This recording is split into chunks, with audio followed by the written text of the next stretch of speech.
நாளும் ஒரு கதை, நாளும் ஓர் அதிகாரம் என்கிற தலைப்பின் கீழ் வள்ளுவனது திருக்குறளோடு நாம் இணைய வாயிலாக ஒரு தொடர் பயணத்தில் இருக்கிறோம் தோழமைகளே, ஆளுமைகளே. அப்படி இன்றைக்கு 30வது நாளில் 30வது அதிகாரமான வாய்மை என்கிற அதிகாரத்தோடு பயணிக்க இருக்கிறோம். இதிலே முற்றோதல் செய்வதற்காக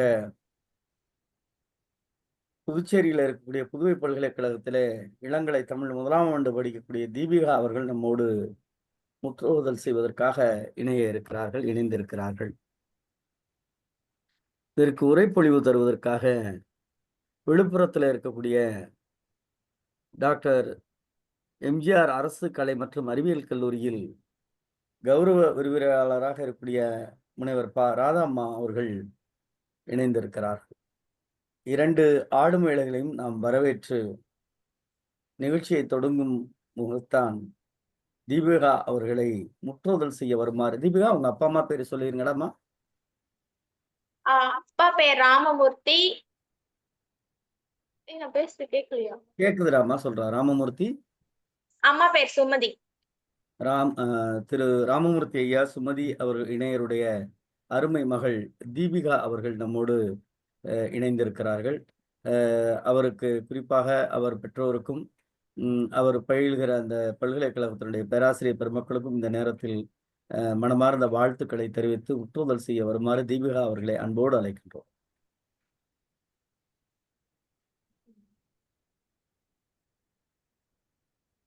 சொல்லுங்க தீபிகா, முற்றுதல் சொல்லுங்க. எனக்கு இந்த வாய்ப்பை கொடுத்த அனைவருக்கும் வணக்கம். வாய்மை. வாய்மை எனப்படுவது யாதெனின் யாதொன்றும் தீமை இல்லாத சொலல். பொய்மையும் வாய்மை இடத்த குறை தீர்ந்த நன்மை பயக்கும் எனின். தன்னெஞ்சு அறிவது பொய்யற்க பொய்த்த பின் தன்னெஞ்சே தன்னை சுடும். உள்ளத்தால் பொய்யாதொழுகின் உலகத்தால் உள்ளத்துக்கெல்லாம் உளன். மனதொடு வாய்மை மொழியின் தவதொடு தானம் செய்வாரின் தலை. பொய்யாமை அன்ன புகழில்லை எய்யாமை எல்லா அறமும் தரும். பொய்யாமை ஆற்றின் அறம் பிற செய்யாமை நன்று.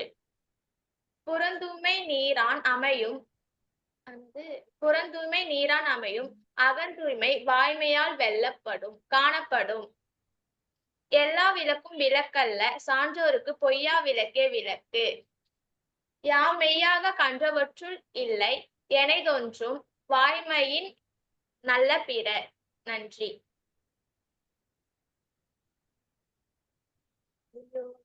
அருமை குழந்தை, அருமை மாணவி, உங்களுக்கு நெஞ்சம் நிறைந்த வாழ்த்துக்களை தமிழ்நாடு கலை இலக்கிய பெருமன்றம் பதிவு செய்கிறது. குறிப்பாக உங்கள் பெற்றோருக்கும் உங்களுடைய பேராசிரியர் பெருமக்களுக்கும் வாழ்த்துக்களை தெரிவித்து இதற்கு உரைப்பொழிவு தருமாறு விழுப்புரத்தில் இருக்கக்கூடிய அரசு கல்லூரியிலே பேராசிரியராக இருக்கக்கூடிய அம்மா ராதா அவர்களை, முனைவர் ராதா அவர்களை உரைப்பொழிவு தருமாறு தோழமையோடு அழைக்கின்றோம். உரைப்பொழிவு தருக. சான்றோர் உள்ளிட்ட அவைக்கு முதற்கண் என்னுடைய வணக்கத்தை தெரிவித்துக் கொள்கிறேன். நான் திருவள்ளுவருடைய திருக்குறள்ல 30வது அதிகாரமான வாய்மை அப்படின்ற அதிகாரத்துல இருக்கக்கூடிய 10 குறள்களுக்கு தங்கள் முன் பொருளை பகிர உள்ளேன். முதல் குறள், வாய்மை எனப்படுவது யாதெனின் யாதொன்றும் தீமை இல்லாத சொலல். இப்ப இந்த குறள்ல முதல் வார்த்தை எடுத்துக்கோங்க. அதிகாரத்துல வரக்கூடிய தலைப்பு, அந்த தலைப்பையே இந்த குறளுடைய முதல் சொல்ல பயன்படுத்திருக்காங்க. வாய்மை அப்படின்றது இதுக்கு என்னென்ன பொருள் எல்லாம் சொல்லலாம்னு பாத்தீங்கன்னா, உண்மை, மெய்மை அப்படிலாம் இந்த இதுக்கு பொருள் சொல்லலாம். இப்ப உண்மை, நேர்மை அப்படின்றது என்னன்னா, நம்ம எல்லார்கிட்டையும் உண்மையா இருக்கணும், நேர்மையா இருக்கணும் அப்படின்னு சொல்லிட்டு ஒரு பெற்றவரா இருந்தாலும் சரி, ஆசிரியரா இருந்தாலும் சரி, எல்லாருமே இதைதான் மனசுல பதிய வைப்பாங்க. எந்த ஒரு குழந்தைக்கா இருந்தாலும் யாருக்கா இருந்தாலும் சரி, எந்த ஒரு விஷயத்திலையும் பொய் அப்படின்றது இருக்கக்கூடாது. பொய் அப்படின்றது ஒண்ணு இருந்தனா நம்மளுடைய வாழ்வுல முன்னேற்றமே அடைய முடியாது அப்படின்னு சொல்லிட்டு சொல்லுவாங்க. வாய்மை எனப்படுவது யாதெனின் யாதொன்றும் தீமை இல்லாத சொலல். அதாவது இப்ப வாய்மை அப்படின்றது என்னன்னா, நம்ம வந்து என்னைக்குமே எந்த ஒரு செயலை செய்வதற்கு முன்னாடியும், அதாவது எந்த ஒரு தீங்கு செஞ்சாவது இந்த வந்து செயலை வந்து நம்ம செஞ்சு முடிச்சிடணும் அப்படின்னு சொல்லிட்டு அந்த ஒரு எண்ணமே வரக்கூடாது அப்படின்னு சொல்லிட்டு சொல்றாங்க. இதுதான் வந்து சிறந்த ஒரு வாய்மை நிலை அப்படின்னு சொல்லிட்டு எடுத்து சொல்றாங்க. அதுக்கடுத்து பாத்தீங்கன்னா 2வது குறள், பொய்மையும் வாய்மை இடத்த குறை தீர்ந்த நன்மை பயக்கும் எனின். பொய்மையும் வாய்மை இடத்த குறை தீர்ந்த நன்மை பயக்கும் எனின். அதாவது இப்ப ஏதோ இப்ப நம்ம வீட்லயே ஒரு நல்ல செயல் நடக்க போகுதுன்னு வச்சுக்கோங்களேன். அந்த நல்ல செயல் நடக்கிறதுக்கு இப்ப கல்யாணத்தை எடுத்துக்கினா எல்லாரும் சொல்லுவாங்க, 1000 பொய் சொல்லியாவது ஒரு திருமணத்தை செய்யணும் அப்படின்னு சொல்லிட்டு இது ஒரு பேச்சு வழக்குல சொல்லுவாங்க. இப்ப ஒரு நல்ல செயலை செய்யணும்னா அது என்னன்னா, அந்த நல்ல செயல் நிகழ்வதற்கு ஏதேனும் ஒரு பொய்யை கூறியாவது செயலை நிகழ்த்தணும் அப்படின்னு சொல்லிட்டு சொல்றாங்க.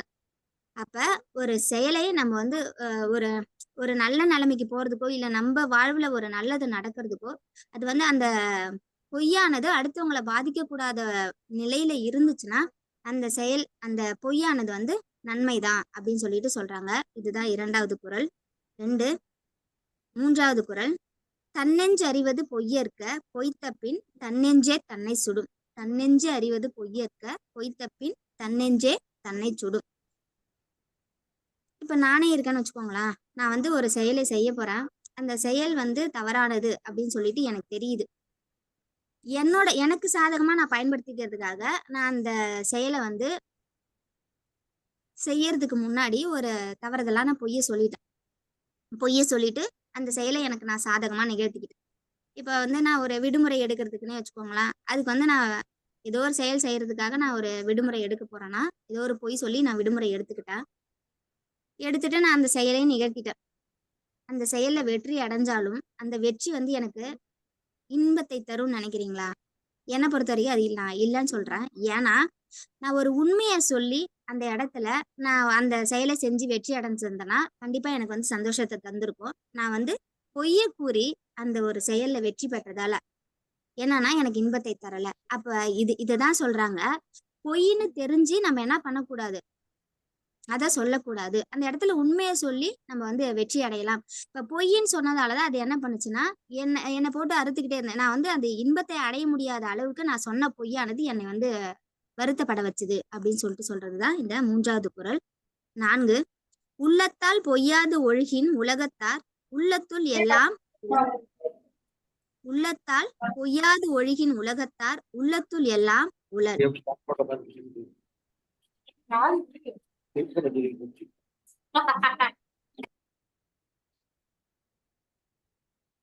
இந்த குறள் பாத்தீங்கன்னா, இப்ப வந்து உள்ள தளவுல ஒருத்தவங்க வந்து வாழறாங்க.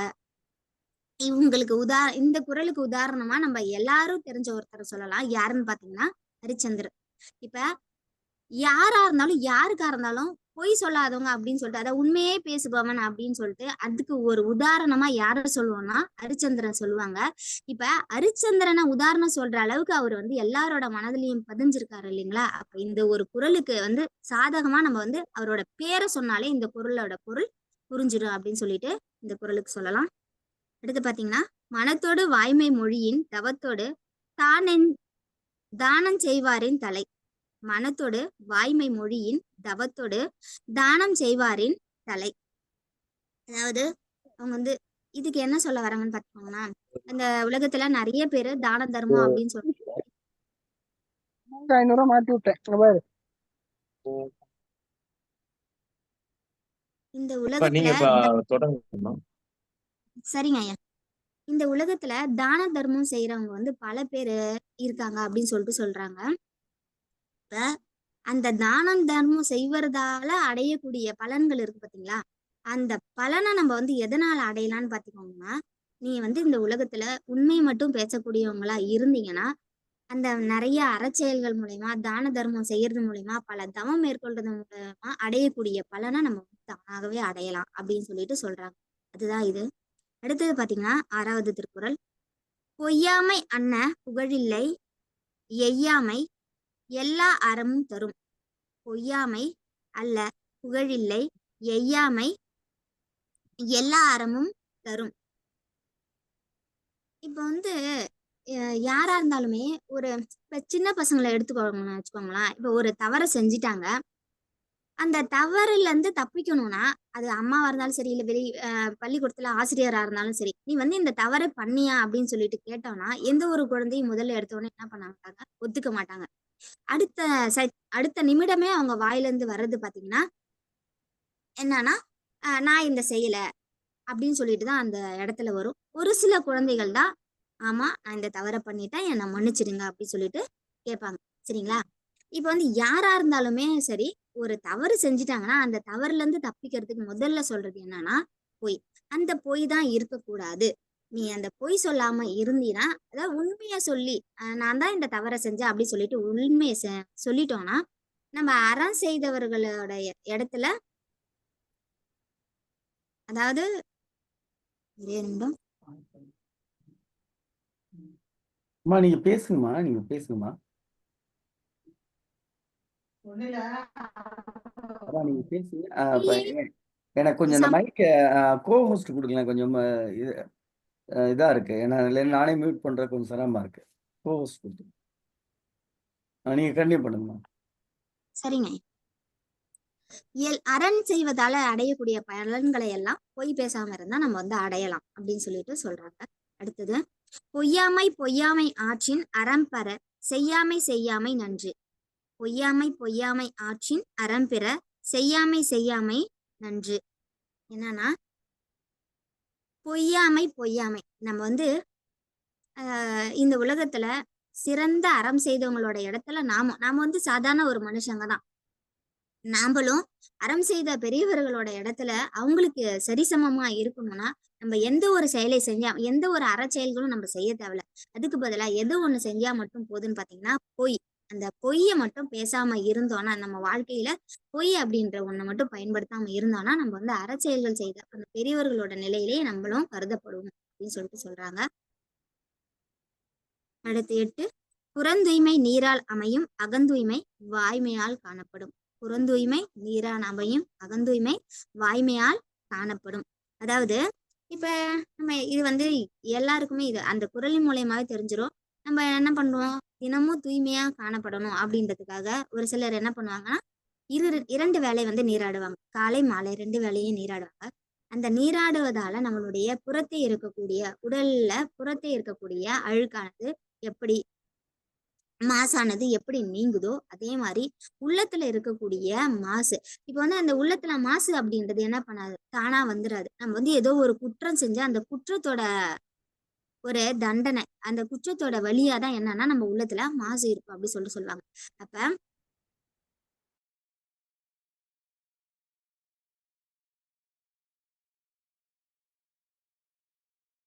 தூய்மை 9வது திருக்குறள், எல்லா விளக்கும் விளக்கல்ல சான்றோருக்கு பொய்யா விளக்கே விளக்கு. எல்லா விளக்கும் விளக்கல்ல சான்றோருக்கு பொய்யா விளக்கே விளக்கு. இப்ப என்னன்னா, ஒரு நம்ம வீட்டுல இருக்கும்போது திடீர்னு வந்து இந்த மின்சாரம் வந்து நின்றுச்சு. அப்ப என்ன பண்ணுவோம், உடனே வீட்டுல இருக்கக்கூடிய விளக்குகளை பூஜை அறையில இருக்கக்கூடிய விளக்குகளோ அல்லது மெழுகுவர்த்தியை கொண்டு என்ன பண்ணுவோம், ஒளி கொடுக்குறோம் இல்லைங்களா? இப்ப இருள்ல இருக்கிறது, நம்ம வீட்டுல இருக்கக்கூடிய இருளை போக்க விளக்கேத்தி ஒளி கொடுக்குறோம் இல்லைங்களா? அதே மாதிரி நம்ம வந்து இந்த உலகத்துல சான்றோர்களா இருக்கணும்னா நம்ம வந்து எதை ஒன்றை வந்து கடைபிடிக்கணும் அப்படின்னா பொய்யாமை. பொய் அப்படின்னு யாரா இருந்தாலுமே ஒருத்தவங்க ஒரு நல்ல நிலைமைக்கு வரணும்னா அவங்களுடைய வாழ்க்கையில என்ன இருக்கவே கூடாது அப்படின்னு சொல்றாங்கன்னா பொய்மை அப்படின்றது என்னைக்குமே இருக்கவே கூடாது. ஆனா இந்த உலகத்துல பாத்தீங்கன்னா எல்லாராலையும் உண்மையே பேசக்கூடியவங்களா அப்படின்னு சொல்லிட்டு சொன்னா அது யாராலையுமே முடியாத செயல் அப்படின்னு சொல்லிட்டு சொல்லலாம். 99% மக்களால அது முடியாது அப்படின்னு சொல்லிட்டு சொல்லலாம். ஏன்னா அதாவது இப்ப நமக்கு சாதகமா ஆக்கிக்கிறதுக்கு முதல்ல அது வந்து குழந்தை பருவத்துல இருந்தே அது வந்துடும் சொல்லுவாங்க. குழந்தைகள், எல்லா குழந்தைகளுமே சரி, ஒரு சில குழந்தைகள் என்ன பண்ணுவாங்கன்னா அதாவது நம்ம இந்த தவறை செஞ்சுட்டோம், இந்த தவறுக்கான தண்டனையை நம்ம அனுபவிக்கணும், ஏன்னா செஞ்சது நம்ம, அந்த தவறுக்கான தண்டனை அனுபவிச்சுக்கலாம் அப்படின்னு சொல்லிட்டு குழந்தைகள் வந்து உண்மையை சொல்லி தண்டனை அனுபவிக்கிறவர்கள் குறைவு அப்படின்னு சொல்லிட்டு சொல்லலாம். அடுத்து கடைசியா பார்த்தீங்கன்னா, யாம் செய்ய கண்டவற்றுள் இல்லை எனைத்தொன்றும் வாய்மையின் நல்ல பிற. யாம் மெய் கண்டவற்றுள் இல்லை எனைத்தொன்றும் வாய்மையின் நல்ல பிற. அதாவது இந்த உலகத்துல இருக்கக்கூடிய சான்றோர்கள்னாலும் சரி, கற்றிருந்த சான்றோர்கள் இல்ல அறம் செய்த சான்றோர்கள், பெரியவர்கள் யாரா இருந்தாலுமே என்ன சொல்லுவாங்கன்னா, நான் கண்டவற்றுள் சிறந்த ஒன்றா எதை சொல்வேன்னா என்னன்னா, பொய்மை பேசாத, என்றுமே உண்மையை அதாவது ஹரிச்சந்திரன் சொல்றோம் இல்லைங்களா, அந்த ஹரிச்சந்திரன் இன்று எப்படி எல்லார் மனதிலும் இருக்காங்களோ அந்த மாதிரி நாமளும் இந்த உலகத்துல எல்லார் மனதிலையும் புகழ்பெற்று, அதாவது எல்லாரோட சிந்தனையிலும் நம்ம வரணும்னா நம்ம வந்து பொய்மை பேசக்கூடியவங்களா, உண்மை இவங்கன்னா உண்மைதான் பேசுவாங்க, என்னைக்குமே எல்லா இடத்துலயுமே உண்மையோட தான் இருப்பாங்க அப்படின்ற ஒரு எண்ணத்தை கொண்டு வந்தா அதுதான் வந்து ஒரு சிறந்த செயல் இந்த உலகத்துல அப்படி சொல்லிட்டு சொல்றாங்க. இப்ப இந்த அதிகாரம் முழுவதுமே வாய்மை அப்படின்றது என்னன்னா, நம்ம வந்து எந்த சூழ்நிலையிலும், அதாவது ஒன்னே ஒன்று மட்டும் சொல்றாங்க, 3வது திருக்குறள், தன்னஞ்சறிவது பொய்யற்க, சாரி 2வது திருக்குறள், பொய்மையும் வாய்மை இடத்த புரைத்திருந்த நன்மை பயக்குமெனின். அதாவது யாருக்கோ ஒரு நல்லது செய்யறதுக்காகவோ இல்ல தனக்கு ஒரு நல்லதை செஞ்சுக்கணுன்றதுக்காகவோ அந்த இடத்துல நம்ம இந்த பொய்ய சொன்னா நல்லது நடக்கும்னா அந்த இடத்துல மட்டும் தவிர்க்க முடியாத சூழ்நிலை அதை சொல்லிக்கலாம். மற்ற எல்லா இடங்களிலும் நம்ம என்னைக்குமே உண்மையோட இருந்தா நம்ம வாழ்வில் வெற்றி அடையலாம் அப்படின்னு சொல்லி எனக்கு வாய்ப்பளித்தமைக்கு நன்றி கூறி அனைவருக்கும் நன்றி கூறி விடைபெறுகிறேன். நன்றி, வணக்கம். நன்றி ராதா அம்மா அவர்களே. நெருக்கடியான தருணத்திலும் நீங்கள் இதில் இணைந்து உரைப்பொழிவு தந்ததற்காக தமிழ்நாடு கலை இலக்கிய பெருமன்றம் உங்களை மகிழ்வோடு பாராட்டுகிறது. வழக்கம்போல் பின்னூட்டத்தை தொடங்கி வைக்கிற நம்முடைய கவிஞர் ரவீந்திர பாரதி ஐயா அவர்கள்.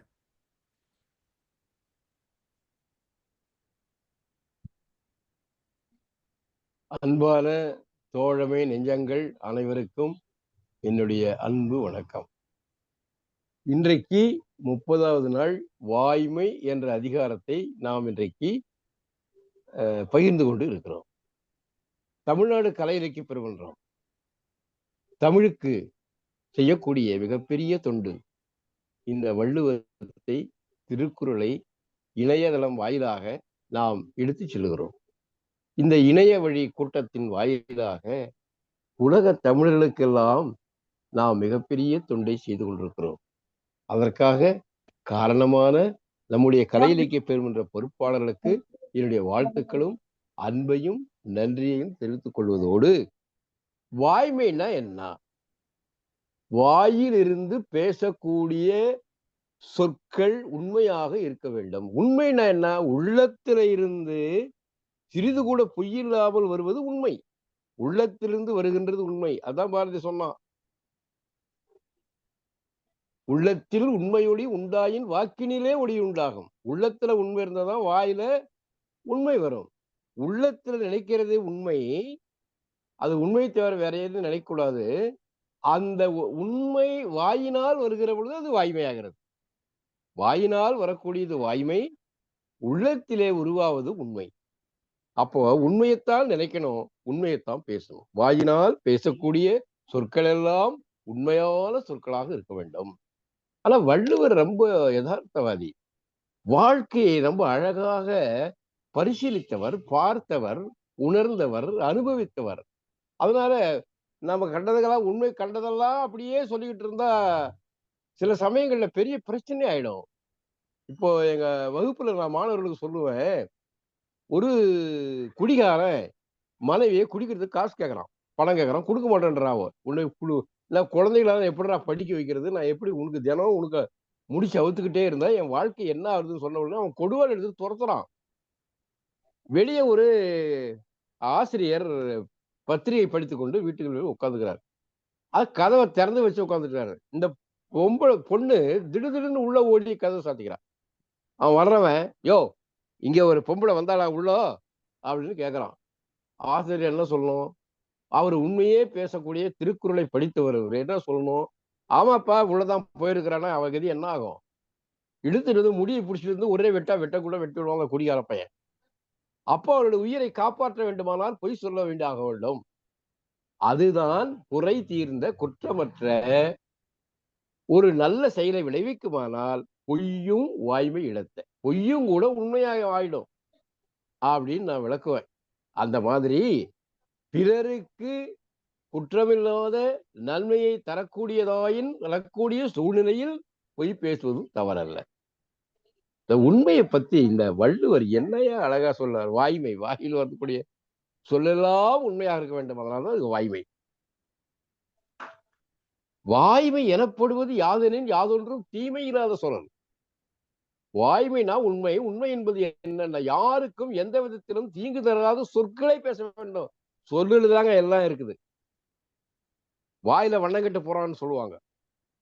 இவன் வாயை திறந்தா பொய்யை தவிர பேசுறதே இல்லப்பான்னு சில பேரை சொல்லுவான். நான் பொய்யை தவிர வேற பேசுறது இல்லைன்னு கோயில்ல எத்தனை கோயில்ல போய் சத்தியம் பண்ணாலும் தெரியலன்னுவாங்க. அதனால பொய் பேசுவதால ஏராளமான பிரச்சனைகள் வருகின்றன. அதனால உண்மை பேசினா பிரச்சனையே கிடையாது. மக்கள் நல்ல வளமான வாழ்க்கையை வாழ வேண்டுமானால் ஒருவருக்கு ஒருவர் பொய் இல்லாமல் உண்மையாக நடந்து கொள்ள வேண்டும், உண்மையாக பேச வேண்டும். அதுக்குதான் இந்த வாய்மை என்ற அதிகாரத்திலேயே சொல்றார். ஒரு இடத்துல ரொம்ப இந்த 295வது குறள்ல, இந்த அதிகாரத்துல 5வது குறள்ல வள்ளுவர் சமயம் கிடைக்கும் போதெல்லாம் துறவிகள் ஒரு சாடுவார். நான் அடிக்கடி சொல்லுவேன் இல்லையா? இந்த குறள்ல சொல்றாரு பாருங்க. தவம் செய்யறான். தவம் யாருக்காக செய்யறான்? இந்த மக்கள் நல்லா இருக்கணுமா? இல்ல, தான் மோட்சத்தை அடைய வேண்டும், தான் வீடு பேற்றி அடைய வேண்டும். அதான் பாரதி சொல்றாரு, இந்த தவம் செய்யறதே ஒரு சுயநலம்டா. நீ மோட்சத்தை அடைவதற்காக தவம் செய்கிறாய். எந்த துறவியாவது குளிக்கும் போது ஒரு இன்பம் இருக்கிறது, அந்த இன்பத்தை துறந்தானா? விவாதிக்கும் போது ஒரு இன்பம் இருக்கிறது, விவாத இன்பத்தை துறந்தானா? உறங்கும் போது ஒரு இன்பம் இருக்கிறதே, அந்த உறக்க இன்பத்தை துறந்தானா? ஸ்நான இன்பத்தை துறந்தானா? விவாத இன்பத்தை துறந்தானா? உறக்க இன்பத்தை துறந்தானா? உணவு சாப்பிடும் போது சுவையான நாம உண்ணுகிறோமே அந்த உணவு இன்பத்தை துறந்தானா? எதை துறந்தார்கள் இவர்கள் அப்படின்னு சொல்லி அந்த துறவிகளை போடுன்னு போடுவார் பாரதியார். அதே மாதிரி இது பாரதி வள்ளுவரை படிச்சவன். அதனால வள்ளுவருடைய சொல்றாரு பாருங்க, தானம் தவம் இரண்டும். தானம் பிறருக்கு அளிப்பது, தவம் தான் வீடு பெறுவதற்காக செய்வது. தனக்காக செய்யக்கூடிய தவமும் பிறருக்காக செய்யக்கூடிய தானமும் சிறந்ததுதான்.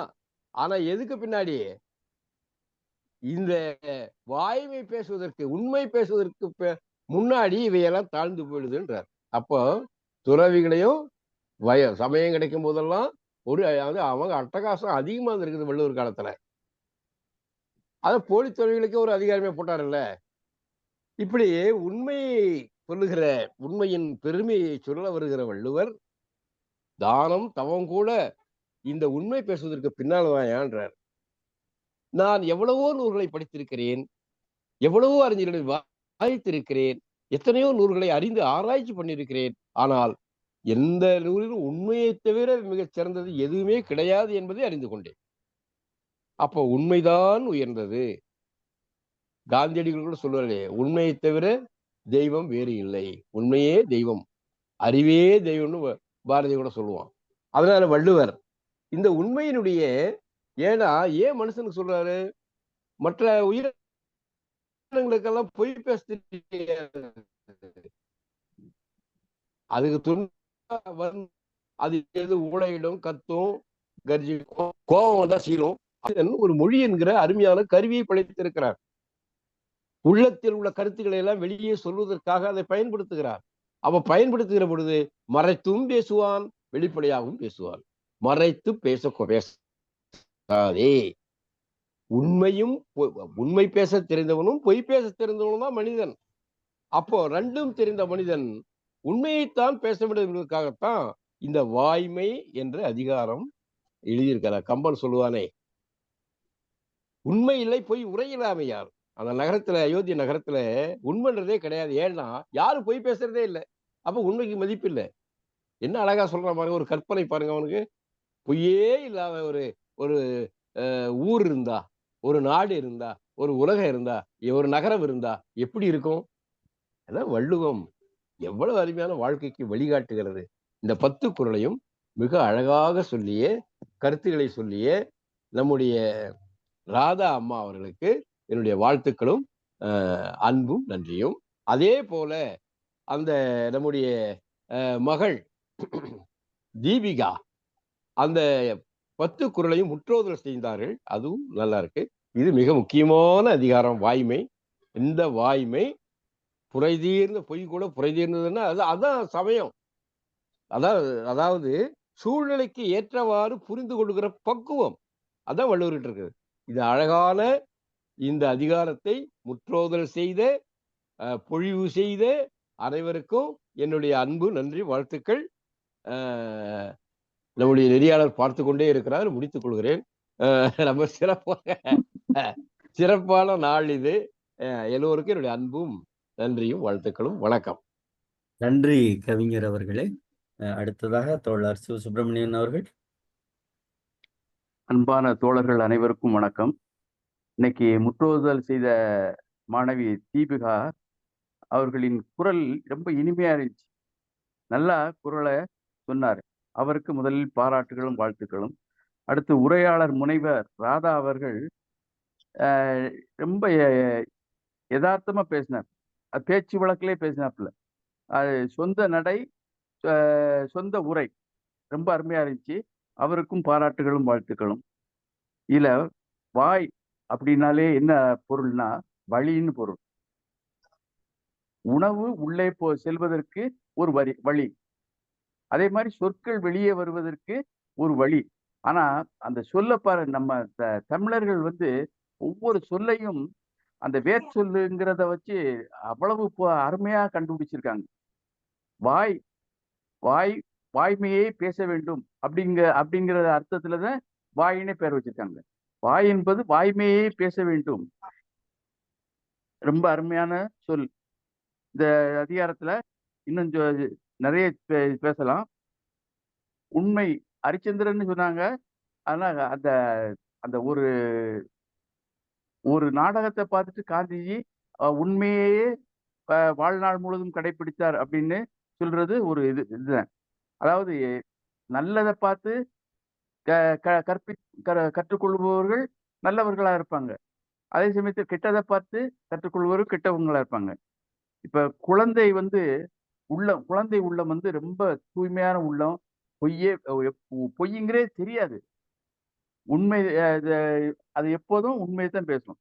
ஆனா அதை நம்ம பெரியவங்க தான் கெடுத்துருந்தாங்க. ஒரு ஒரு அப்பா கடன் வாங்கியிருப்பாரு, யார்ட்டையும் கடன்காரங்க வருவாங்க. அப்போ அந்த பிள்ளைகிட்ட சொல்லி நான் அப்பா இல்லைன்னு சொல்லிடு அப்படின்னு சொல்லுவாங்க. அதுதான் அந்த பிள்ளைகளை பாழாக்குறதே பெரியவங்க தான். முதல்ல பிள்ளைங்கள் ரொம்ப நல்லா இருக்காங்க, இந்த பெரியவங்க கெடுத்துருதாங்க, வளர வளர கெடுத்துருதாங்க அப்படின்னு சொல்லு.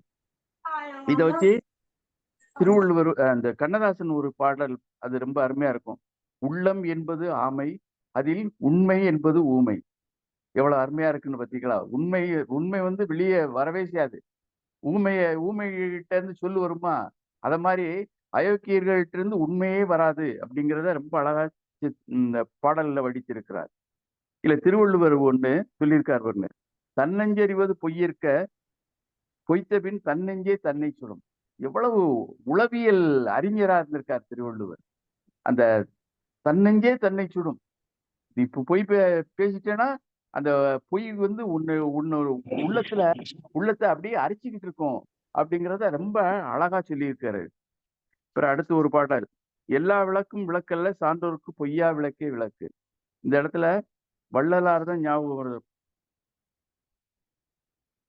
அருட்பெருஞ்சோதி தனிப்பெருங்கருணை, ஜோதி விளக்கு. இன்னொன்னு சொல்லுவார், ஊனினை சுருக்கி உள்ளொளி பெருக்கி. உடம்ப சுருக்கணும், மெலிய வைக்கணும், அதே சமயத்துல உள்ள பேரொளியாக ஆகணும் அப்படிங்கிறத நல்லா சொல்லியிருப்பாரு. பிறகு நல்லவங்க எப்போதும் உண்மையே பேசுவார்கள், தீயவர்கள் எப்போதும் பொய்யே பேசுவார்கள் என்ற தாத்பரியத்தை இந்த அதிகாரத்தில் திருவள்ளுவர் சொல்லியிருக்கிறார் என்றே சொல்ல தோன்றுகிறது. இத்துடன் என்னுடைய உரையை நிறைவு செய்து கொள்கிறேன். வாய்ப்புக்கு நன்றி. வணக்கம். நன்றி தோழமை அவர்களே. ஐயா முத்துக்குமாரசாமி ஐயா.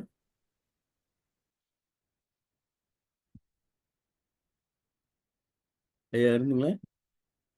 முத்துக்குமாரசாமி ஐயா இருக்கீங்களே? ஓகே. அவங்க ஐயா வரந்தொட்டிங்க. கணேசன் சாத்தூர் தோழர். பேராசிரியருக்கு வணக்கம். தோழர்கள் அனைவருக்கும் வணக்கம். வாழ்க வளமுடன். இன்று முற்றோதல் செய்த அன்பு மகள் தீபிகா அவர்களுக்கு பாராட்டுகளும் வாழ்த்துக்களும். மிகவும் அருமையாக சொன்னார்கள். உண்மையிலேயே அருமையான பொருள் வளத்தோடு கூடிய ஒரு முற்றோதல் அருமையா இருந்தது. அதே போல் இன்று உரையாசிரியராக வந்த ராதா அம்மையார் அவர்களும் சிறப்பாக இந்த அதிகாரத்தை சொன்னார்கள். மிகவும் ஒரு நல்ல அதிகாரம் தான். இந்த முதல் பாடலை பொறுத்தமட்டில் வாய்மை எனப்படுவது யாதெனின் யாதொன்றும் தீமை இல்லாத சொலல் அப்படின்னு சொல்றாங்க. அதாவது இந்த தீமை இல்லாத சொலல் அப்படிங்கிறது வந்து யாருக்கு இது பயன்படும் அப்படின்னு சொல்ற மாதிரி இல்லை. அதாவது எப்படின்னா, ஒருத்தன் வந்து உண்மையை சொல்லிட்டான். அப்ப உண்மையை சொல்லிட்டான்னா வந்து இந்த எதிர்த்து இருக்கிறவனுக்கு தீமை இல்லாத சொல்லல் வருமா? இப்ப இவனுக்கு தீமை இல்லாம இருக்க போறது இல்லை.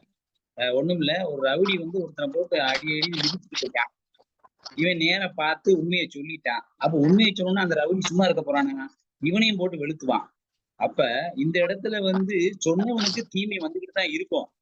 அப்ப இந்த இடத்தை பொறுத்த மட்டும் வந்து இவர் வாய்மை, அதாவது உண்மையை சொல்றதுனால இவருக்கு என்ன பயன் அப்படின்னு வந்து சொல்லாத மாதிரி தீமை இல்லாத சொல்லணும். யாருக்கு தீமை இல்லாத சொல்லணும்னு தெரியல. ஐயா சொன்னார், சிவசுப்ரமணியா சொன்ன மாதிரி ஹரிச்சந்திரன் வந்து உண்மையை சொல்லிட்டான். ஆனா உண்மையை சொன்னதுனால அவன் பட்ட கஷ்டத்தை வந்து அது ஒரு கதையாக கூட இருக்கணும். நம்மளுக்கு வந்து அதை தனிப்பட்ட முறையில வச்சுக்கலாம். அந்த கதையில அவன் உண்மையை சொன்ன அவன் பட்ட கஷ்டங்களும் துன்பங்களும் துயரங்களும் பார்த்தீங்கன்னா நம்மளுக்கு ரொம்ப ஆச்சரியப்படக்கூடிய தன்மையா தான் இருக்கும். அப்படி இருக்கும்போது அது தீமை இல்லைன்னு சொல்ல முடியல. அது கடைசியில கொண்டாடுவாங்க. அது வந்து எல்லாம் முடிச்ச பிறகு அவன் சொன்ன பிறகு அவன் நல்லா வந்துட்டான் அப்படின்னு சொல்ற மாதிரி இருக்கும். ஆனா இந்த இடத்துல வாய்மை எனப்படுவது யாதெனின் யாதொன்றும் தீமை இல்லாத சொல்லல் அப்படின்னு சொல்றாரு. அதாவது தீமை இல்லாத சொல்லியிருக்கான்னு வச்சுட்டா கூட இவன் தீமை இல்லாம இருக்குவான்னு சொல்ல முடியாது. அப்ப யாருக்கு இல்லாம இருக்கணும்னு வந்து தனிப்பட்டவர்கள் இல்லை. இதே மாதிரி அடுத்த குரல்ல வந்து அவர் என்ன சொல்றாரு, பொய்மையும் வாய்மை இடத்த புரைதிருந்த நன்மை பெய்யும். நன்மை வரப்போகுதுன்னா பொய்யா இருந்தா கூட நீ வந்து சொல்றதை பத்தி உனக்கு தப்பு இல்லை அப்படின்னு சொல்ற மாதிரி இருக்கு. அப்ப இந்த குரலுக்கு எதிர்ப்பதாம இருக்கக்கூடிய குரல் மாதிரி தான் இருக்கு. ஆனா உண்மையா பொய்யா இருந்தா கூட அந்த இடத்துல நன்மை விளைய போகுதுன்னா அதை வந்து சொல்லிக்கலாம் அப்படின்னு சொல்ற மாதிரி. ஆனா அந்த ஃபர்ஸ்ட் குரல்லையே தீமை இல்லாத சுழல்ங்கிறது வந்து கொஞ்சம் வந்து நம்ம யாருக்காக சொல்லப்பட்டது, மனிதனுக்கு சொல்லப்பட்டதா, ஒரு அரண் நிகழ்ச்சிக்கு சொல்லப்பட்டதான்னு வச்சுக்கிட்டா கூட சொல்றவனுக்கு வந்து தீமை இல்லாம இருக்குமான்னு சொல்ல முடியாதுல்ல. அது வந்து எப்படி நம்ம ஒத்துக்கிட ஒரு பையன் பீடி சிகரெட் அடிச்சுக்கிட்டு இருக்கான். பீடி சிகரெட் அடிச்சோம்னா அதை பார்த்து சொல்லியாச்சுன்னா 2 விதமா வரலாம்ல. ஒண்ணு அந்த பையன் திருந்தலாம், இல்ல இவங்களே சொல்லி என் பையனை சொல்றதுக்கு நீ யாரு, அதை ஒத்துக்கிடணுமா? அப்ப அந்த இடத்துல வந்து தீமைங்கிறது எங்கிட்டு போகுது, எந்த பக்கம் சாயுதுன்னு நம்ம சொல்லவே முடியாது. இந்த தீமையை வந்து யாரு ஜட்ஜ் பண்றது, இதுக்கு நீதிபதி யாரு அப்படின்னு வந்து நம்ம சொல்ல முடியாத ஒரு சூழ்நிலை தான் இந்த குரல். மற்றபடி மற்ற குரல் எல்லாம் ஓரளவுக்கு நம்ம நடைமுறையில் இருக்கக்கூடிய குரல்கள் தான் மிகவும் அருமையா இருக்கின்றது. வாழ்க வளமுடன். வணக்கம், வாழ்த்துக்கள். நன்றி பேராசிரியரே. ஐயா. பேராசிரியர் ஒண்ணே ஒண்ணுதான். இந்த சாத்தூர் கணேசன் சொன்னாங்கல்ல, முதல் குரலுக்கு தான் வாய்மை எனப்படுவது யாதெனின் தீமை இல்லாத சொல், தீமை இல்லாத சொல்லல். வாய்மை எனப்படுவது யாதெனின்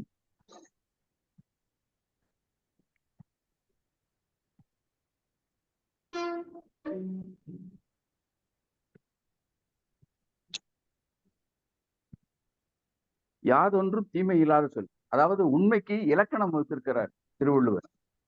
எந்த தீமையும் வராத சொற்களை பேசுவதுதான் உண்மை அப்படின்னு இலக்கணம் வகுத்திருக்கிறார். வேற ஒண்ணும் இல்ல. சாத்தூர் கணேசன் அவர்களுக்கு தெரிஞ்சிருக்குன்னு நினைக்கிறேன். இலக்கணம் அது. உண்மைங்கிறதுக்கு இலக்கணத்தை வகுத்திருக்கிற முதல் குரல்ல. நன்றி. நன்றி தோழமே. முத்துக்குமாரசாமி ஐயா. ஐயா வணக்கம். ஐயா கேக்குதுங்களா? ஐயா ஐயா வணக்கம். கேட்குது. அனைத்து ஆண்டோர்களுக்கும் சான்றோர்களுக்கும்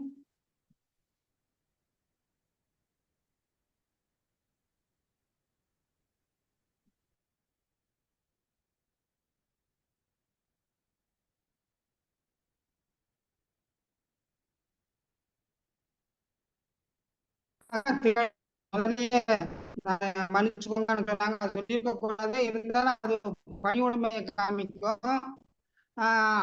அழகாக குரல் உரையாற்றினார். அடுத்து பொருள் சொன்ன முனைவர் ராதிகா அவர்களும் மிகவும் சிறப்பாக பொருள் சொன்னார்கள். அது இரண்டாவது நன்மை பயக்கும் எனின் அப்படிங்கிற இந்த குரலுக்கு தான். ஐயா நான் பேசுறது கேக்குதுங்களா ஐயா? கேட்குது, கொஞ்சம் விட்டு ஐயா பிரேக் ஆகி கேட்குது. அதுதான் கோளரை. அது என்னுடைய ஊழ்வினை. நம்ம ஏற்கனவே 38வது அதிகாரம் தான் பேசணும்னு நினைச்சேன். நமக்கு ஊழ்வினை செயலாற்றுது. இல்ல கொஞ்சம் இணைய ஐயா பிரச்சனை. வணக்கம். கேக்குதுங்களா ஐயா? இப்ப கேக்குது, பேசுங்க.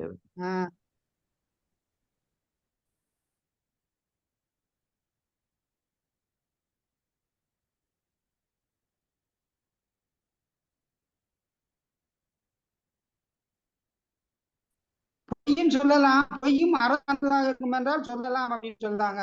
இப்ப பெரியவர்கள நிறைய சான்று சொன்னீங்க, நானும் சொல்லியிருந்தேன்.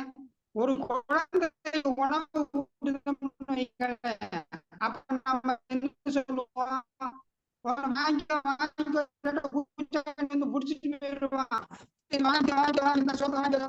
ஆனா நமக்கு நம்ம குறிக்கோள் என்னடா, குழந்தை நம்ம குறிக்கோள். அந்த ஒரு நற்செயலுக்காகத்தான் நாம பொய் சொல்லுகிறோம். அதனால அது போன்ற அறம் சார்ந்த பொய்யாண்டால் அதை ஏற்றுக்கொள்ளலாம், சொல்லலாம் அப்படின்னு சொல்றாரு. அடுத்து மருத்துவத்துல ஒரு பேஷண்ட் போறாங்க, அவருடைய ஐயா கேக்குது? ஐயா கேட்குதுயா, கேட்குது ஐயா, கேட்குதுயா.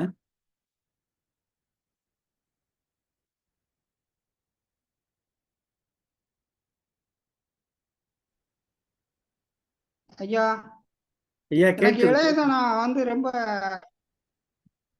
அதாவது இரண்டாவது இதுன்னா, ஒரு மருத்துவ ஒரு நோயாளி போறாரு, அவர் வந்து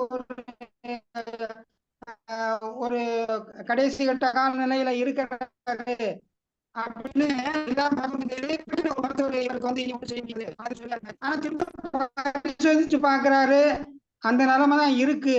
இருந்தாலும் அந்த மருத்துவர் என்ன சொல்லுவாருன்னா, உங்களுக்கு நல்லா இருக்குங்க ஐயா, நீங்க ஒன்றும் கவலைப்பட வேண்டாம், பார்த்துக்கணும், நல்லா குணப்படுத்திடுவோம் அப்படின்னு மருத்துவர் அந்த நோயாளிகிட்ட சொல்லுவாரு.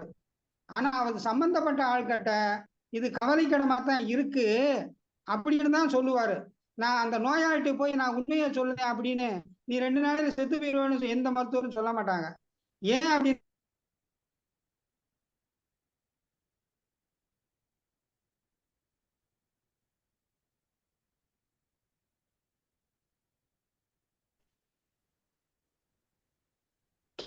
கதையில ஒரு கதை வரும். அதாவது ஊருக்கு வெளிப்புறம் ஒரு கோயில் கோயில், அங்க யாரும் போக முடியாது, அங்க போன தெய்வம் எல்லாரும் சொல்லி, ஆனா ஒரு ஆள் நான் போயிட்டு வரேன் அப்படின்னு சொல்லி அந்த கோயிலுக்கு போவாங்க. அவங்க சந்திக்க பார்ப்பாங்க, வந்துட்டு அவங்க சந்திக்காங்க அப்படிங்கிறது சொல்லக்கூடாது, போக முடியல, நான் அதை சொல்லி ஒப்புக்கொள்கிறேன் அப்படின்னு உண்மையை மறைச்சு பொய் சொல்லுவார். அறம் சார்ந்த பொய் என்பதால் ஏற்றுக்கொள்ளலாம். அதைத்தான் வள்ளுவர் 2வது குறளில் தீமையும் வாய்மையிடத்த புறதீர்த்த நன்மை பயக்கும் எனின் என்று கூறியிருக்கிறார் என்ற என் கருத்தை தெரியப்படுத்திக் கொள்கிறேன்.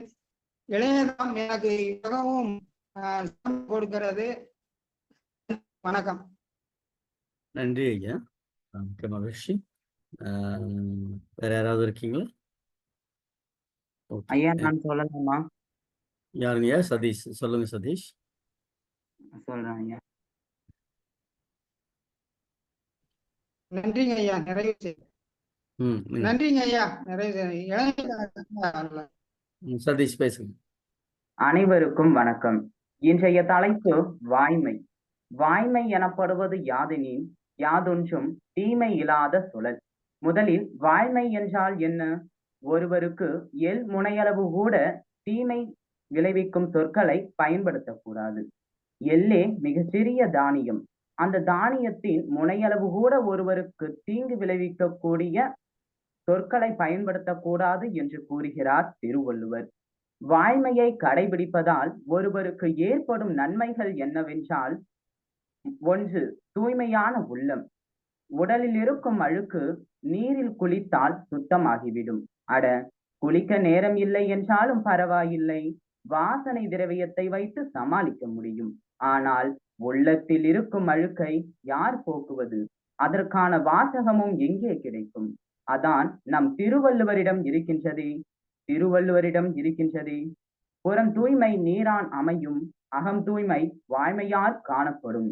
வாய்மையை வாழ்வியலாக கொண்டால் உள்ள தூய்மை உறுதியாக கிட்டும். பொய்யாமை அல்ல புகழில்லை, எய்யாமை எல்லா அறமும் தரும். பொய் பேசாமல் இருப்பது போல புகழ் தருவது வேறு எதுவும் இல்லை. அது அவனை அறியாமலேயே எல்லா புண்ணியங்களையும் தரும் என்று வள்ளுவர் கூறுகிறார்.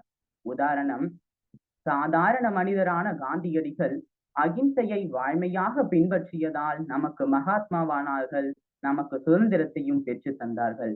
ஒன்றை கூறி இந்த உரையை நிறைவு செல்கின்றேன். கோபமும் வன்முறையும் ஒருபோதும் ஒரு நல்ல சமூகத்தை உருவாக்காது என்று கூறி எனக்கு பேச வாய்ப்பளித்த ஐயா அவர்களுக்கு நன்றி பாராட்டி விடைபெறுகின்றேன். நன்றி, வணக்கம் ஐயா. நன்றி சதீஷ். பரவாயில்ல, புதிய புதிய சிந்தனைகளை பேச ஆரம்பிச்சிருக்கீங்க. வாழ்த்துக்கள். நன்றி. மிக்க மகிழ்ச்சி. ராதாமா எதுவும் சொல்றீங்களா? ஏன்னா பொதுச் செயலாளர் பேச போறாங்க. ராதாமா எதுவும் நிறைவா சொல்றீங்களா? கண்டிப்பாங்க ஐயா. தோழமை சதீஷ் ஐயா வந்து அருமையா பேசினாங்க, நல்லா இருந்தது. நானுமே நிறைய தயார் பண்ணி வச்சிருந்தேங்க ஐயா. என்னுடைய சூழ்நிலை, என்னுடைய மனநிலைமை என்னால நிச்சயமா பேச முடியல. நான் இதே கூட்டத்துல இன்னொரு அதிகாரத்துக்கு இன்னொரு நாள் கட்டாயமா அருமையான உரையை நிகழ்த்துவேன் என்று உங்களுக்கு உறுதி அளிக்கின்றேன். இந்த வாய்ப்பை ஏற்படுத்தி கொடுத்த என்னுடைய தோழி புனிதவதி அம்மையாருக்கு ரொம்ப ரொம்ப நன்றி. சான்றோர் உள்ளிட்ட அவைக்கு மறுபடியும் என்னுடைய நன்றியை தெரிவித்துக் கொள்கிறேன். நன்றி ஐயா. நன்றி அம்மா, மிக்க மகிழ்ச்சி. நிறைவாக நம்முடைய தமிழ்நாடு கலை இலக்கிய பெருமன்றத்தினுடைய பொதுச் செயலாளர் தோழமை மிக்க மருத்துவர் அறம் ஐயா அவர்கள்.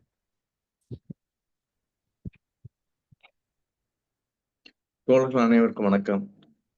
முதல்ல நம்ம நெறியாளர் சென்னை புத்தக திருவிழால உரை நிகழ்த்துறார். அதுக்கு முதலில் வாழ்த்துக்கள். அது நம்ம இந்த குரூப் சார்பா கலை இலக்கிய குழு சார்பாக நமது வாழ்த்துக்களை தெரிவித்துக்கிறோம். இது ஒரு பெரிய அரிய வாய்ப்பு. நம்மள மாதிரி ஆளுக்கு போய் பேசுறதுதான் கரெக்டா இருக்கும். அதை புத்தக வாசிப்பும் புத்தக நேசிப்புமா தலைப்பு. புத்தகம் பேசுது. ரொம்ப அருமையா. ஒரு என்னைக்கு ஐயா? 29 ஞாயிற்றுக்கிழமை. 29. ஓ, நாளை மறுநாள். சரி. இன்றைய தினம் ரொம்ப அருமையா இருந்து தீபிகாசமே அருமையா சொன்னாங்க. முனைவர் ராதா அவர்களும் மிக பல்வேறு உதாரணங்களை சொல்லி வாய்மை எனப்படுவது என்னன்றதெல்லாம் சொன்னாங்க. ஏற்கனவே இந்த காந்தியோட சம்பந்தப்பட்டதாக இருக்கும். ஹரிச்சந்திரன், காந்தி, இந்த உண்மை, வாய்மை, மெய்மை, இந்த மூணும் நீங்க பொருள் விளக்கத்துக்கு போனாலுமே உள்ளத்தில் உண்மை ஒழுக இருப்பது உண்மை என்றும், அந்த உண்மையை வார்த்தையிலும் இருந்தால் அது வாய்மை என்றும், அந்த வார்த்தை வாழ்க்கையிலும் இருந்தால் அது மெய்மை என்றும் சொல்கிறார். இது ஒரு ரொம்ப அருமையான குரல்ல மிக அருமையான ஒவ்வொரு விவாதம் அருமையா இருந்துச்சு. ஏன் ஒரு உதாரணங்கள் அது ரவீந்திர பாரதி தோழர் சொன்னப்பையும் சரி, கணேசன் தோழர் கேட்டதுக்கு அவங்க நம்ம சிவசுப்ரமணியன் சார் சொன்னது எல்லாமே ரொம்ப அருமையா இருந்தது. அந்த மனத்தோடு வாய்மை மொழியின் தவத்தோடு தானம் செய்வாரின் தலை. அதாவது தவம்ன்றது துறவரம், தானம்ன்றது இல்லறத்தோட இது. அப்ப துறவரத்திலும் இல்லறத்தும் செய்யக்கூடிய நன்மைகள் எல்லாம் ஒரு இதுல வரும்னா அது வாய்மைன்ற மாதிரி வள்ளுவர் வாய்மையை மிக சொல்லிட்டு அந்த ரவீந்திர பாரதி சொன்னாங்களே, நான் கண்ட மெய் நூல்களிலெல்லாம் சிறந்த அறம் என்பது வாய்மைதான் சொல்ற அந்த நிறைவான குரலோடு மிக அருமையாக இந்த குரலை வடிவமைத்திருக்கார். அந்த அதிகாரத்தை தம்பி சதீஷ்குமார் மிக அருமையா சொன்னார். ஒவ்வொரு இதையும் நாம் எவ்வாறு வாய்மையினுடைய பண்புகள் என்னென்ன, அதை நாம பின்பற்றுவதால் என்னென்னலாம் நன்மை கிடைக்கிறது என்று. அனைவருக்கும் வாழ்த்துக்கள். நன்றி. நன்றி பொதுச் செயலாளர் அவர்களே, மிக்க மகிழ்ச்சி. பொதுச் செயலாளரே, நாளை நிகழ்வுக்கும் போயிடலாமா? அப்படி நாளைய திருக்குறள் முற்றோதல் செய்யும் மாணவர் கோபிநாத், இளங்கலை தமிழ் முதலாண்டு, புதுவை பல்கலைக்கழகம், புதுச்சேரி. உரையாளர் முனைவர் மா. செல்வ ரோசரி புஷ்பா, உதவி பேராசிரியர், குருநானக் கல்லூரி, தன்னாட்சி, சென்னை. நன்றி பொதுச் செயலாளர் அவர்களே. தோழர் வணக்கம். அந்த புத்தக நிகழ்வுல உங்களுடைய சொற்பொழிவை வந்து ரெக்கார்ட் குரூப்ல போட்டு விட்டுருங்க. நன்றி நன்றி நன்றி நன்றி நன்றி நன்றி ரொம்ப மிக்க மகிழ்ச்சி. நன்றி தோழர். கண்டிப்பா ஏற்பாடு பண்ணிடுறேன். நன்றி பேராசிரியரே. ஐயா ஐயா சாத்து வாழ்த்துக்கள். பேசும் புத்தகம்னு பேச போறீங்க. ஒரு பெட்டகம் பேசும் பெட்டகம் வந்து பேச போகுது. என்ன வாழ்த்துக்கள். அது கலை இலக்கிய பெருமன்றம் சார்பாக தான் நம்முடைய கருத்தை கண்டிப்பா அங்க பேச போறதே. நம்முடைய பெருமன்றத்தினுடைய சிந்தனையினுடைய அடிப்படையில தான் அங்க பயணிக்க போறேன். அதுல ஒண்ணும் மாற்றம் கிடையாது. நன்றி தோழமைகளே. தோழமைகளே, நிறைவாக வாய்மை குறித்து நிறைய பேசலாம், பேசிட்டே இருக்கலாம். ஏன்னா பொய்மையும் வாய்மை இடத்த அப்படின்னு ஒரு சொல்லாடல் பயன்படுத்தப்படுகிறது. அப்படின்னா என்ன அப்படின்னா, பொய் என்றால் குற்றம் என்று சொல்வதா, பொய் என்றால் உண்மையை மறுதளிப்பதா அல்லது மறுப்பதா, இப்படி தொடர்ந்து போகலாம். ஆனால் இந்த உலகம் பொய்மையை சார்ந்தது. இந்த உலகத்துல எல்லாருமே உண்மையை பேச ஆரம்பிச்சிட்டோம் அப்படின்னா போலீஸ் ஸ்டேஷன் தேவையில்லை, நீதிமன்றம் தேவையில்லை, எதுவுமே தேவையில்லை. இன்னமும் சரியா சொன்னா எல்லார் வீடுகள்லையும் கதவே தேவையில்லை. ஏன் அப்படின்னா, மனிதன் உண்மையோடு வாழ கற்றுக்கொண்டால் அது சரியான உலகமாக இருக்கும். ஆனால் இந்த உலகம் பொய்யால் சூழப்பட்டது. சரியாக சொல்ல வேண்டுமென்றால் இன்னமும் குற்றம் சூழப்பட்ட உலகம். ஆனால் எங்கே நன்மையை தரும் என்று கேட்டால் வாய்மை இடத்து புரை தீர்த்த என்று சொல்லப்படுகிறது. நன்மை எப்போ வரும் அப்படின்னா, இந்த மனிதன் ஒண்ணும் இல்லை, கிராமத்துல எளிமையா சொல்லுவாங்க, பேச்சு சுத்தம் இல்லப்பா அப்படிம்பாங்க. அவன் பேச்சு சுத்தம் இல்லப்பா அப்படிம்பாங்க. என்ன, ஒரு மனிதனை எது அடையாளப்படுத்துகிறது என்றால் அவன் பேசுகிற சொற்கள் தான் அடையாளப்படுத்துகிறது. பேசுகின்ற சொற்கள் என்றால் அலங்கார சொற்களா அல்லது வார்த்தை ஜாலங்களா? அது அல்ல. அவர் சொன்னார்னா உண்மைதாப்பா இருக்கும், அவர் பேசுனதுல மாற்று கருத்தே இருக்காதுப்பா, அவர்கிட்ட பொய்யே இல்லப்பா அப்படின்னு இந்த உலகம் எப்பொழுது பேச ஆரம்பிக்கிறதோ அப்பொழுதுதான் ஒரு மனிதனாக மதிக்கப்படும். ஆக வாய்மை என்பது என்ன என்று கேட்டால், என்னை பொறுத்தவரை மட்டில் மனிதனை மனிதனாக உணர்த்துகிற ஒரு சொல் வாய்மை. ஒரு மனிதனை அடையாளம் போடுறதுக்கான ஒரு தராசு என்னன்னு வள்ளுவன் தேடுகிறார். தேடி பார்க்கின்ற பொழுது அவன் அவரது கையில் அல்லது அவரது சிந்தனையில் சிக்கிய சொற்கள் எது என்று கேட்டால் வாய்மை. அப்படி இருந்தாதான் அடுத்த குறளுக்கே போகும். தன்னஞ்செறிவது பொய்யற்க, அதெல்லாம் போறோம். எங்க அப்படின்னா, தன்னெஞ்சே தன்னை சுடும் அப்படிங்கிறதுல பெரிய சிக்கல் என்னன்னா, ஒரு மனிதன் எப்பொழுது மனிதனாக வாழ முடியும் என்றால் குற்ற உணர்ச்சி இல்லாமல் இருந்தால் மட்டுமே அவன் மனிதனாக பயணிக்க முடியும். நான் எவ்வளவு பெரிய செல்வந்தரா இருக்கலாம், பெரிய அரசியல் பொறுப்புகளா இருக்கலாம், பெரிய பதவியில இருக்கலாம். ஆனால் என் மனம் என்னை காயப்படுத்தி கொண்டு, என் மனம் என்னை ஏதோ ஐயோ இல்லை நீ பண்றது தப்பு. உலகத்துல மிகப்பெரிய கடவுள் மனச்சாட்சி. நான் அடிக்கடி வகுப்புல எல்லாம் சொல்றது உண்டு. நான் ஏதாவது சரின்னு தப்பு செஞ்சேன்னா என்கிட்ட முதல்ல கூப்பிட்டு சொல்ற ஒரே ஆள் என்னுடைய மனச்சாட்சி. கூப்பிட்டு சொல்லணும், டே முருகா நீ தப்பு பண்ற பார்த்துனட. நம்ம அதுக்கு ஒரு திருப்பி ஒரு SMS போட்டுருவோம், கோச்சுக்காத, இந்த ஒரு முறை மட்டும்தான், இனிமே தப்பே பண்ண மாட்டேன்னு ஒரு SMS போட்டு விட்டுருவோம். யாருக்கு? நம்ம மனச்சாட்சிக்கு. ஆக திருப்பி அப்படி போட்டு பழகுனதுனால இப்போ தன்னஞ்சறிவது பொய்யற்க என்று சொல்லுகிற வார்த்தையையும் இப்ப தவிர்க்க வேண்டிய சூழலில் வாழுகிறோம். இந்த உலகம் சரியாக பயணிக்க வேண்டும். உலகம் முழுவதும் வன்முறை தலைவிரிச்சாடுது. எல்லா இடங்களிலும் எல்லாம் கொலை கொள்ளை எல்லாம் நார்மலா நடக்குது. அது காரணம் என்ன? மனிதனிடம் மனங்கள் இல்லை. மனித மனங்கள் எப்பொழுது மனங்களாக இருக்கும் என்றால், மனம் வீசும் என்றால் வாய்மை இருந்தால் மட்டுமே என்று உணர்ந்த வள்ளுவ பெருந்தகை, அதனால்தான் அந்த குறளில் அவன் பிடித்த அவர் எழுதிய வரிகளில் எனக்கு ரொம்ப பிடித்தது, தன்னஞ்சே தன்னை சுடும். நீங்க அது உணர்ந்துட்டோம்னு வச்சுக்கங்க, கோயிலுக்கு போகணும் தேவையில்லை. அதை உணர்ந்துட்டோம்னு வச்சுக்கங்க, கோயிலுக்கு போனாலும் சாமியை பார்த்துடலாம். அதை உணர்ந்துட்டா கோயிலுக்கு போகணும் தேவையில்லை. அதை உணர்ந்துட்டோம் அப்படின்னா கோயிலுக்கு போனா சாமியை பார்த்துடலாம். விஷயம் தான். ஆக மனிதனிடம் வாய்மை என்றைக்கு பிறக்கிறதோ அன்றைக்குத்தான் இந்த தேசம் வலுவான தேசமாக, உலகம் முழுவதும் உண்மையான தேசமாக, உலக உருண்டை மனித மனங்களோடு பயணிக்கும் என்று சொல்லி, தோழர்களே, நாளைய தினம் இன்றைய தினம் பங்கேற்று சிறப்பித்த அருமை மாணவி அவர்கள் தீபிகா அவர்களுக்கும், நெருக்கடியான தருணத்திலும் வாய்மையால் பயணித்த அம்மா முனைவர் ராதாம்மா அவர்களுக்கும் தமிழ்நாடு கலை இலக்கிய பெருமன்றத்தின் சார்பாக நெஞ்சம் நிறைந்த வாழ்த்துக்களையும் பாராட்டுகளையும் சொல்லி, நாளைய தினம் இரவு 8 மணிக்கு தமிழ்நாடு கலை இலக்கிய பெருமன்றம் நாளும் ஓர் அதிகாரம் என்கிற தலைப்பின் கீழ் உங்களோடு பயணிக்கின்றோம். நன்றியும் வாழ்த்துக்களும்.